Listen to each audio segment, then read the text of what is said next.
Cookery சேனலை பார்த்து யார் வேணாலும் சமையல் பண்ணலாம். ஆனா சுவையான சமையல் பண்றது எப்படி?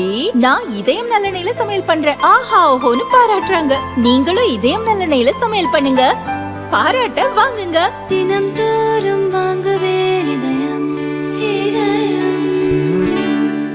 தெலங்கானாவைச் சேர்ந்த லட்சுமி நாராயணா சுப்ரீம் கோர்ட்டில் மனு ஒன்றை தாக்கல் செய்தார். விவாகரத்து கேட்டு வழக்கு தொடர்ந்துள்ள நிலையில் என் மீதும் என் குடும்பத்தார் மீதும் என் மனைவி குடும்ப வன்முறை புகார்களை கூறியுள்ளார். பழிவாங்கும் நோக்கோடு பொய் புகார்களை கொடுத்துள்ளார். இது எங்களுக்கு அவமானத்தையும் மன உளைச்சலையும் ஏற்படுத்தியுள்ளது என கூறியிருந்தார். மனைவியின் புகார்களை ரத்து செய்ய ஹைதராபாத் ஹைகோர்ட்டில் அவர் தொடர்ந்த வழக்கு தள்ளுபடியானதால் சுப்ரீம் கோர்ட்டில் மேல்முறையீடு செய்திருந்தார். புதனன்று நீதிபதிகள் நாகரத்னா, கோட்டீஸ்வர் சிங் விசாரித்தனர். அவருடைய மனுவை ஏற்று மனைவியின் புகார்களை தள்ளுபடி செய்தனர்.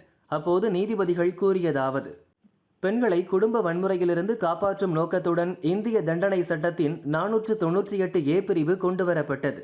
ஆனால் அதை பயன்படுத்தி கணவர் மீதும் அவருடைய குடும்பத்தார் மீதும் பெண்கள் புகார் கொடுப்பது அதிகரித்துள்ளது. கொடுமைக்கு ஆளாகும் போது பெண்கள் புகார் கொடுக்க கூடாது என்று கூறவில்லை. சட்டத்தை துஷ்பிரயோகம் செய்யக்கூடாது என்றே கூறுகிறோம். திருமண உறவில் பிரச்சனை ஏற்படும் போது கணவர் மீதும் அவரது குடும்பத்தார் மீதும் பொய்யான புகார்களை கூறுவது தடுக்கப்பட வேண்டும். குடும்ப வன்முறை தடுப்பு சட்டம் என்பது பெண்களுக்கு ஒரு பாதுகாப்பு கேடயம். அதையே ஆயுதமாக பயன்படுத்தக்கூடாது. ஆனால் அந்த போக்கு நாடு முழுவதும் அதிகரித்து வருவது கவலையளிக்கிறது.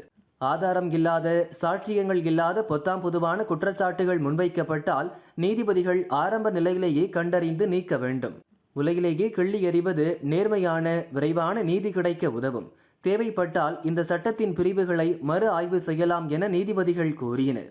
பெங்களூரு இளைஞர் ஒருவர் இது தொடர்பான வழக்கில் தற்கொலை செய்த சம்பவம் பரபரப்பாக விவாதிக்கப்படும் நேரத்தில் சுப்ரீம் கோர்ட் விடுத்துள்ள எச்சரிக்கை முக்கியத்துவம் பெறுகிறது.